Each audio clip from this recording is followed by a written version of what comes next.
ষষ্ঠ শ্রেণীর গণিত দশম অধ্যায় গুলো অঙ্ক আছে। আজকে আমরা সবগুলো সমাধান করব। আর ভিডিওটা A to Z ওয়াচ করতে থাকো, সব অঙ্কগুলো ভালো করে তোমাদের ক্লিয়ার করে দেব। এখানে দেখো জোড়াই কাজ হিসাবে আছে, জোড়াই কাজ হিসাবে একটা ছবি দিয়ে দিয়েছে। নিচের ছবিটি লক্ষ্য করে সমস্যার সমাধান করতে বলেছে। এখানে একটা কি রয়েছে, বর্গ আকৃতি আছে। এখানে এটার কয় একক রয়েছে, 7 একক, এটাও 7 একক বর্গ। এখানে যে টাইলসটা তোমরা দেখতে পাচ্ছ, প্রতিটি বর্গ আকৃতি টাইলসের একই রকম মাপ থাকে। তাহলে এই সাইডও 7 হবে, এই সাইডও 7, চারিদিকে 7। এই আকারের টাইলস দিয়ে শ্রেণী কক্ষের মেঝে পূরণ করতে হবে। করব, এটা মনে কর শ্রেণী কক্ষ, এটা মেঝেটা পূরণ করতে হবে। এ আর বি এটা সমান কত আছে, 14 একক। এফ আর ই এটা সমান আছে 21 একক, এটা শ্রেণী কক্ষ। আর নিচেরটা আছে 35 একক, আর এটা 28 একক। এখানে তোমাদের এইটারটা বের করতে হবে টাইলস দিয়ে, এইটা এইটা এইগুলো তোমাদের বের করতে হবে। তো এখানে টোটাল আমাদের 3টা প্রশ্ন দেওয়া আছে, 3টা প্রশ্ন আমরা সমাধান করব। প্রথমে ক নাম্বারটা দেখি। ছবিতে দেখানো শ্রেণীকক্ষ, এটা হচ্ছে শ্রেণীকক্ষ, এবং একটি টাইলসের ক্ষেত্রফল নির্ণয় করে, একটা টাইলসের ক্ষেত্রফল, এই টাইলসের ক্ষেত্রফলটা নির্ণয় করে টাইলসের সংখ্যা হিসাব করে সংকেত এবি এবং ইডি রেখা সমান্তরাল এডি। এখানে ক নাম্বার দেব, সমাধান দেব। দেওয়ার পরে এখানে যে চিত্রটা আছে, সেম ওই চিত্রটা আমরা এখানে কি করেছি, এখানে নিয়েছি। এবার চিত্র হতে পাই, চিত্র থেকে আমরা কি কি পেয়েছি সেটা তোমাদের একটু দেখে দিই। যেহেতু ক নাম্বার আমাদের সমাধান করতে হবে, চিত্র হতে পাই। অতএব শ্রেণীকক্ষের ক্ষেত্রফল ষড়ভুজ ক্ষেত্র A B C D E F, A B C D E F. এখানে যেটা রয়েছে A B C D E F, A আছে, বি আছে, সি আছে, ডি আছে, ই আছে, এফ, এই এফ পর্যন্ত দিয়ে দিলাম। আয়তক্ষেত্র সি ডি ই এফ, আয়তক্ষেত্র বলতে কি, এই যে সি ডি ই এফ, এইখান থেকে এই পর্যন্ত যা আছে এটাকে কি বলতে পারি আমরা, আয়তক্ষেত্র। এই জন্য আয়তক্ষেত্র প্লাস ট্রাপিজিয়াম ক্ষেত্র A B C F, trapezium A B C F. এই যে এইখান থেকে এই পর্যন্ত যা দেখতে পাচ্ছ এটা হচ্ছে ট্রাপিজিয়াম ক্ষেত্র। ট্রাপিজিয়ামটা হলো ইকুয়াল আছে আয়তক্ষেত্র CDF ED equal EF, ED into EF, ED into ইএফটা কি হবে, ইডি ইন্টু এই যে ইএফ, এই ইডি গুণ কি করব, ইএফ। তারপরে প্লাস হাফ, এটাকে আমরা হাফ এইভাবে দিতে পারি, 1/2 অথবা 1/2, এইভাবে আমরা দিতে পারি। Into BN into A B plus FC, এখানে সব দিয়ে আছে BN into A B plus FC. দেওয়ার পরে আমরা এটার মানগুলো সব দিয়ে দেয়। ইডির মান হচ্ছে 35, গুণ ছিল গুণ, ইএফ এর মান হচ্ছে 21, প্লাস ছিল প্লাস, হাফ ছিল হাফ, গুণ ছিল গুণ। এখানে বিএন এর মান তো 28-এর ভিতর যদি আমরা 21 বাদ দিয়ে দিই তাহলে সেটা হয়ে যাবে বিএন এর মান, ইন্টু ছিল ইন্টু এ বির মান 14, প্লাস ছিল প্লাস, এফসির মান 35। তাহলে এখানে বর্গে একক দেব। এখানে 35 আর 21 গুণ করেছে 735, প্লাস ছিল প্লাস। তো 2 এখানে হাফ আছে, তো হাফ বলতে কি 2 দিয়ে যদি 1 কে ভাগ করা যায় 0.5ই হয়, গুণ ছিল গুণ। এখানে 28-এর ভিতরে 21 যদি বাদ দেওয়া হয় 7, এটার সাথে গুণ হিসাবে ছিল গুণ। এবার 14 আর 35 যোগ করে হয়েছে 49।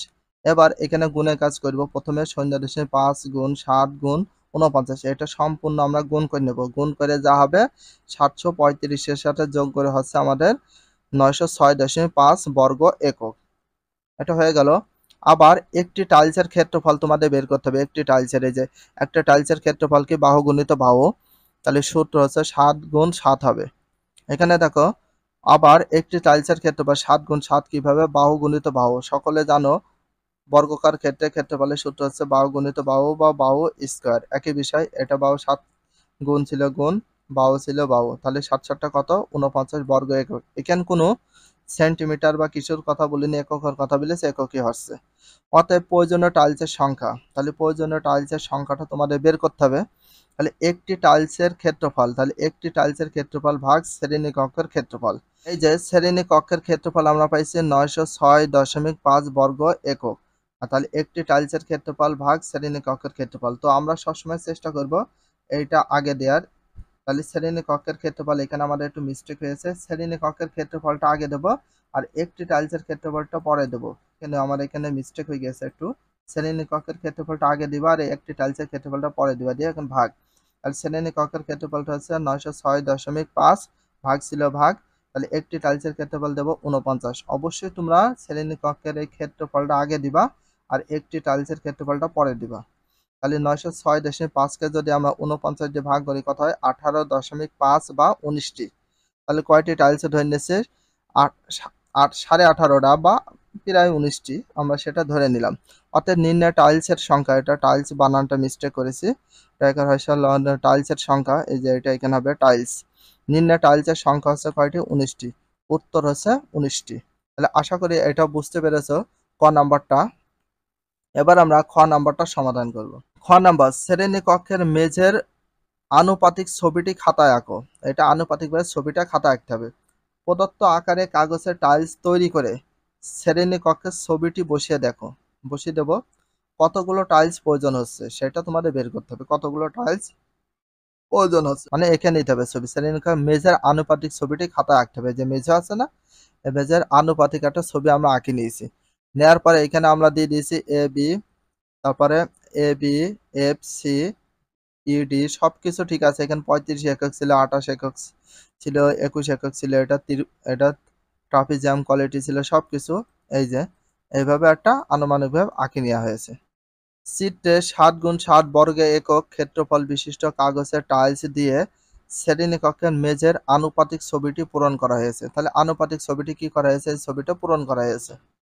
টাইলসের অতিরিক্ত অংশ দিয়ে ফাঁকা অংশ পূরণ করা যাবে। অতিরিক্ত অংশ বলতে এই যে আমাদের যে টাইলসের মাপ হচ্ছে, এটা অতিরিক্ত যে অংশগুলো পাইছি সেগুলো কি করা যাবে, পূরণ করা যাবে। ছবি থেকে দেখতে পাই শ্রেণীকক্ষের মেঝের আনুপাতিক ছবিটি পূরণ করতে 19টি মতো টাইলস প্রয়োজন। ক নাম্বারে পেলাম কত, ক নাম্বারে আমরা 19টি মতো টাইলস পেয়েছি, তাহলে 19টি মতো টাইলস প্রয়োজন হয়েছে।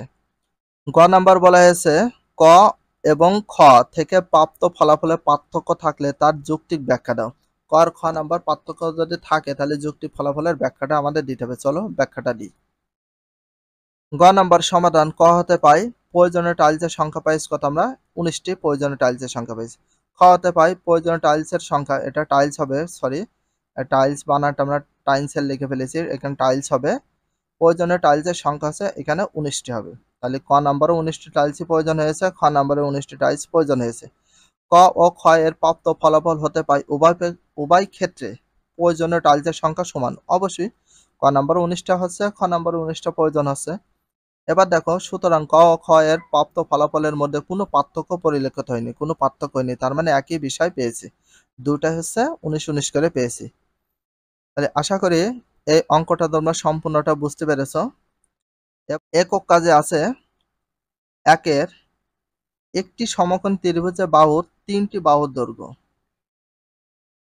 এখানে ফলো করো, একটি সমকোণ ত্রিভুজের বাহু 3টি দৈর্ঘ্য, তিনটি, একটা 5 সেন্টিমিটার, একটা 12 সেন্টিমিটার, একটা 13 সেন্টিমিটার। এখানে ক নাম্বার বলে আনুপাতিক চিত্র অঙ্কন করো। শুধুমাত্র ক নাম্বারের চিত্রটা অঙ্কন করলে তোমাদের ক নাম্বারটা সমাধান হয়ে যাবে। চলো আমরা চিত্রটা আঁকে দেখি। ক নাম্বার সমাধান দেওয়া হয়েছে, চিত্রটা আঁকানো হয়েছে। এখানে বলা হয়েছিল একটা 5 সেন্টিমিটার, একটা 12 সেন্টিমিটার, একটা 13 সেন্টিমিটার। এই যে দিয়েছে আমরা একটা 5 সেন্টিমিটার আর একটা 13 সেন্টিমিটার। অতিভুজটা 13, 5টা হচ্ছে ভূমি আর লম্ব উচ্চতা হচ্ছে 12 সেন্টিমিটার। এখানে একটা নাম দেওয়া হয়েছে এ বি সি। আসলে নাম দেওয়া যাবে কিনা, ইচ্ছা মতো নাম দিতে পারো, কোনো বাধা ধরা নিয়ম নেই, ইচ্ছা। আর এক সমকোণ সমান কয় ডিগ্রি হয়, 90 ডিগ্রি। আর 90 ডিগ্রি কোণ সবসময় খাড়াখাড়ি হবে, এই লম্বটা একদম 90 ডিগ্রির মতো হবে। তোমরা চাঁদা দিয়ে মেপে দেখতে পারো, 90 ডিগ্রি হবে।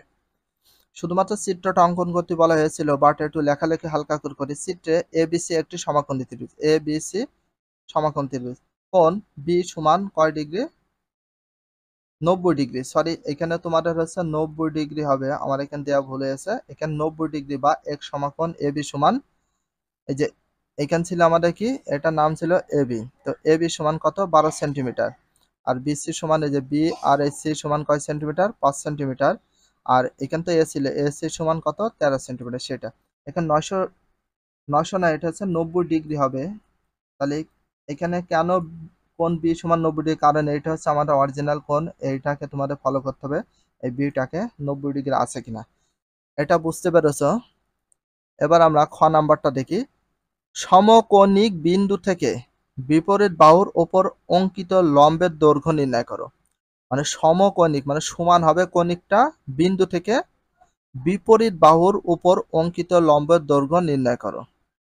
খ নাম্বার সমাধান দেব। এই চিত্রটা বলে কৌণিক লম্বটা করতে হবে। এই যে বি কোণ আছে না, এখান থেকে লম্ব করে কৌণিক সমান হচ্ছে কিনা সেটা তোমাদের বের করতে হবে। এ বি সমান 12 সেন্টিমিটার ঠিক ছিল, এসি সমান 13 সেন্টিমিটার, বিসি সমান 5 সেন্টিমিটার। তো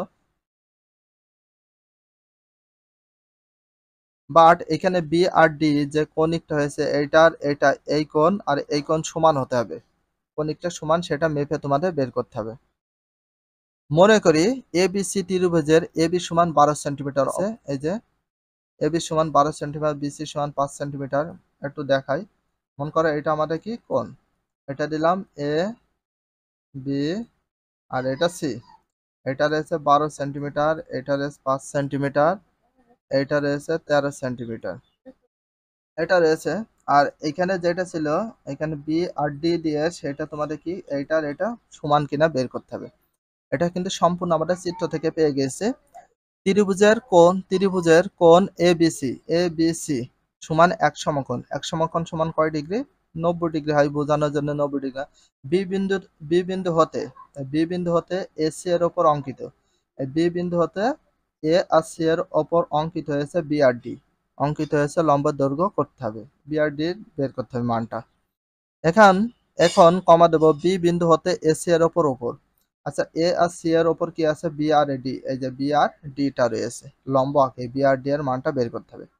ত্রিভুজ এ বি সি, এ ভূমি, ভূমি হচ্ছে বিসি এবং উচ্চতা হচ্ছে এ বি।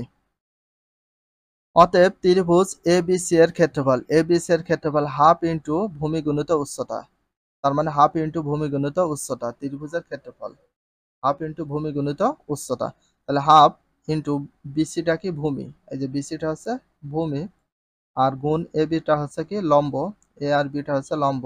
তাহলে হাফ ইন্টু বিসির মান হচ্ছে 5, গুণ ছিল গুণ, আর এখানে এ বি লম্বটার মান ছিল 12, তাহলে হচ্ছে হাফ ইন্টু, তাহলে 5 12 60, গুণ করে হচ্ছে 60 বর্গ সেন্টিমিটার।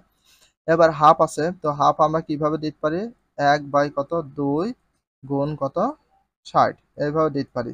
2 দিয়ে যদি 60কে আমরা ভাগ করি কত পাই? 30, 30 পাই না? তাহলে এখানে কত হইলো? 30 বর্গ সেন্টিমিটার। এইভাবে ক্যালকুলেশনটা করে নিয়েছি। আবার ভূমি এসি এবং উচ্চতা বিডি, তখন অতএব এখানে আমরা অতএব দিতে পারি ত্রিভুজ এ বি সি এর ক্ষেত্রফল হাফ ইন্টু ভূমি গুণিত উচ্চতা। তো এখানে এসি সমান পাইছি আমরা 13 সেন্টিমিটার, হাফ ছিল হাফ, এটা সে গুণ হিসেবে ছিল, গুণ আছে, গুণ ছিল গুণ। বিডির মান কত পাইছি সেটা কিন্তু আমরা পাইনি, বের করব বলা হয়েছে। কারণ একটা জিনিস ফলো করে, বি আর ডি এর মানটা তোমাদের কিন্তু বের করতে হবে। বিডির মান তো পাইনি, সেটা আমাদের বের করতে হবে। তো এখানে আমরা পেলাম একটা ক্ষেত্রফল পেয়েছে হাফ ইন্টু 13 গুণ বিডি দেবো, শর্ত মতো কমা দেবো হাফ ইন্টু 13 গুণ বিডি। আর আমরা আর একটা ক্ষেত্রফল কত পেয়েছিলাম? এই যে আর একটা ক্ষেত্রফল পেয়েছিলাম এবিসি এর 30 বর্গ সেন্টিমিটার, আর একটা ক্ষেত্রফল এবিসি এর ক্ষেত্রফল পেয়েছিলাম হাফ ইন্টু 13 গুণ বিডি। তাহলে দুটা যদি ক্ষেত্রফল একই রকম হয় তখন আমরা কি করবো? শর্ত মতে বা প্রশ্ন মতে তৈরি করতে পারি।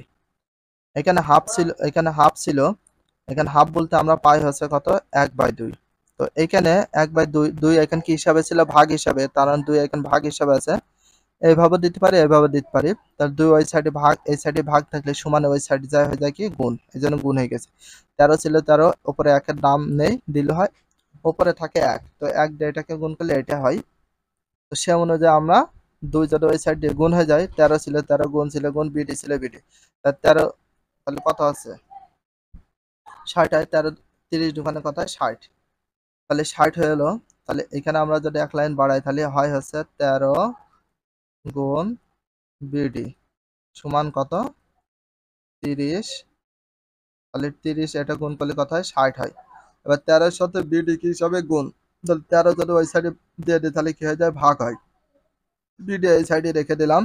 60 ছিল এই 30 দোকানে 60, তাহলে এখানে 13 গুণ ছিল, ওই সাইডে হয়ে গেল ভাগ। অতএব বিডি সমান কত বললাম? 13 দিয়ে 60 কে ভাগ করে পাই 4.615। এটা হচ্ছে বিডি এর মান। আর বিডির মান বলতে কি বের হয়েছে আমাদের? এখানে একটা জিনিস ভাবো, এই যে বি আর ডি এর মানটা যেহেতু বের করতে বলেছে, বিডির মান আমরা কত পেলাম? একটু ফলো করো। বিডির মান পেয়েছে নিম্নে লম্বের দৈর্ঘ্য, বা এটা হচ্ছে কিসের মান? বিডির মান হচ্ছে 4.615 সেন্টিমিটার। 4.615 সেন্টিমিটার। এটা হচ্ছে খ নম্বর প্রশ্নের সমাধান। আশা করি অঙ্কটা সম্পূর্ণটা বুঝতে পেরেছো। যদি ভিডিওটা ভালো লাগে, চ্যানেল হলে সাবস্ক্রাইব, পেজ হলে ফলো করে দিও। নেক্সট ভিডিও পাওয়ার জন্য অবশ্যই বেল আইকনটা অন করে রাখো। If you love this video, please subscribe my channel, like, comment, share, hit the bell icon for getting next video. So everyone, take care, love you, Allah Hafiz, bye bye.